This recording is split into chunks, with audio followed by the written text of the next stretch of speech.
ایک سوال ہے کہ قتل حسین کے ذمہ دار کون ہیں؟ اب سنی حضرات جو ہے نا وہ کتاب میں لکھتے ہیں قاتلان حسین کا مطلب مشکور لکھنوی وغیرہ، تو وہ خط پیش کرتے ہیں کہ جو کوفہ کے لوگوں نے لکھے تھے نا، وہ عربی زبان میں بھی فارسیوں میں ہوتا ہے کہ آپ کے شیعہ بلا رہے ہیں آپ کو، وہ کہتے ہیں دیکھو انہوں نے شیعوں نے کلیئر لکھا اور وہی آپ کے سامنے آئے، اس لیے اس سے بڑا ثبوت کیا کہ شیعہ ہی قاتل ہیں۔ میں اس کا جواب تو بعد میں دوں گا، میں ان سے کہتا ہوں یار اگر یہ بات ٹھیک ہے تو شیعوں نے جو کچھ کیا، ساتھ نہیں دیا، بے وفائی کی، وہ بعد میں روتے رہیں گے،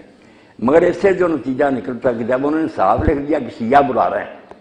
تو امام حسین اگر شیعوں کو اپنا نہ سمجھا تو کیوں جاتا، کہہ دیتا تم نے تمہارا یار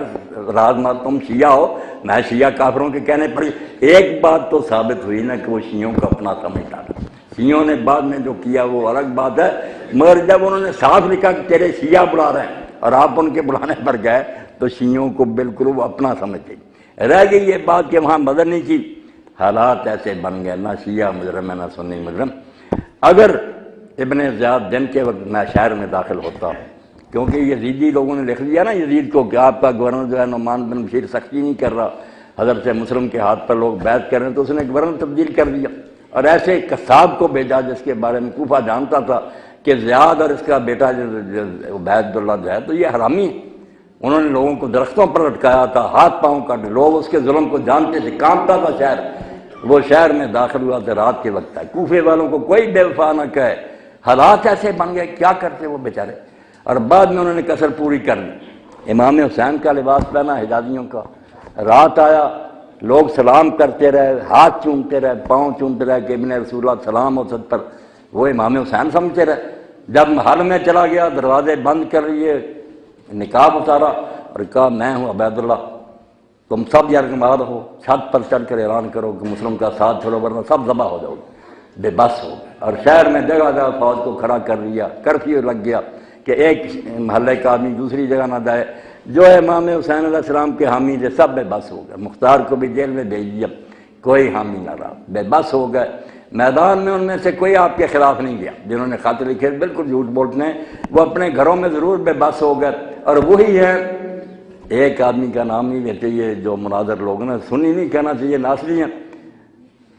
کہتے کوئی یزید کے خلاف، بھائی جس نے یہ اجلاس بلایا تھا کوفہ میں اور امام حسین کو خط لکھا تھا، سلیمان بن سرد کون تھا؟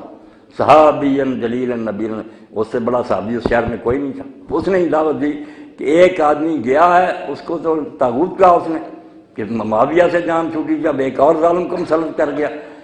حسین علیہ السلام نے انکار کیا ماننے سے، اٹھو تم اس کے باپ کے شیعہ صاحب دو، یہ مخلص لوگ تھے، بالکل ان میں بے وفا کوئی نہیں تھا، اور یہی بعد میں جب کچھ کندھا ڈھیلا ہوا تو پھر اسی سلیمان بن سرد نے اجلاس بلایا کہ ہم نے امام کو بلایا تھا مگر یار وقت پر مدد نہ کر سکے، حکومت نے بس کر لیا، اب دو ہی راستے ہیں کہ یا بدلہ لینے کے لیے جانے دو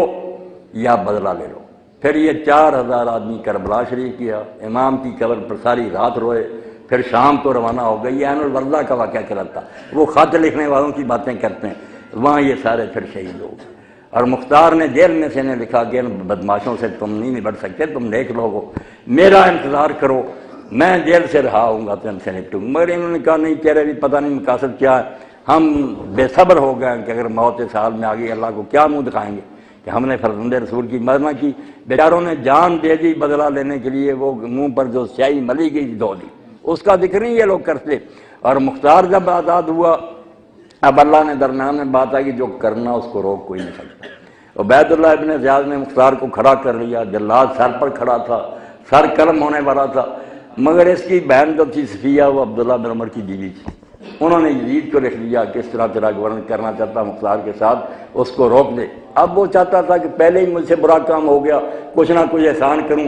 حضرت عبداللہ بن عمر کی سفارش پر اس نے قاصد بھیج دیا کہ مختار کو تو نے کچھ نہیں کہنا۔ جلاد تلوار چلانے لگا تھا مگر تقدیر کچھ اور کہتی ہے، اس نے کہا اچھا میں بے بس ہو گیا ہوں، مگر 3 دن کے بعد شہر میں نہیں دیکھنا چاہتا۔ موقع مل گیا، مکہ تک مختار پھر اعلان کرتا گیا کہ فرزند رسول کے انتقام کے لیے اٹھو، ورنہ تم قیامت سے پیغمبر خدا کو منہ نہیں دکھا سکتے۔ دنیا اٹھ کھڑی ہوئی، اور اس نے پھر اللہ سے یہ وعدہ دیا کہ اللہ مجھے اتنی مہلت دے دینا کہ اس زمین پر قاتلان حسین میں سے کوئی زندہ پھرتا نظر نہ آئے، پھر بے شک موت دے دینا۔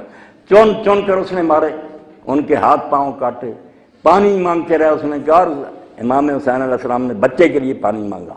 تو ہم نے اس کا حل رکھنے کی، مجھ سے کس منہ سے پانی مانگا؟ بڑی موت مرے سارے، ان کے مکان گرائے جو بھاگ گئے تھے۔ بعد میں جب اس کی موت کا وقت آیا، مصعب بن زبیر نے اس کے خلاف چڑھائی کر دی، ساتھی ایسا ساتھ چھوڑ گیا، قلعے میں محصور ہو گیا، رسد بند ہو گئی۔ آخر میں اس نے خوشبو لگائی جو میت کو لگائی جاتی ہے، کفن پہنا، میدان میں آ گیا۔ اس نے کہا مصعب، میں نے جو اللہ سے وقت لیا تھا نا کہ قاتلان حسین زمین پر نہ چلتے، اب ان میں سے کوئی نہیں رہا، اس لیے مجھے زندگی کی خواہش نہیں، میرے ساتھ جو کرنا چاہتے ہو۔ بڑی جوان مرضی سے اس نے موت قبول کی، اور کسی ظالم نے آج تک نہیں کہا، اور یہ بات جو اس کو بیان نہیں کیا کہ کوفہ بلانے والے تھے کون؟ امام حسین رضی اللہ بچہ تھا جو لوگوں کے بلانے پر چلا گیا، جو اٹھتا کہ کوفہ والوں نے بلایا اور بعد میں انہوں نے پورا نہیں کیا۔ ظالموں شرم کرو، وہ بلانے والا وہ جو امیر معاویہ رضی اللہ اس کے پاسن بھی نہیں، حضرت سلیمان بن سرد رضی اللہ کو کہتے ہو کہ وہ جھوٹا تھا۔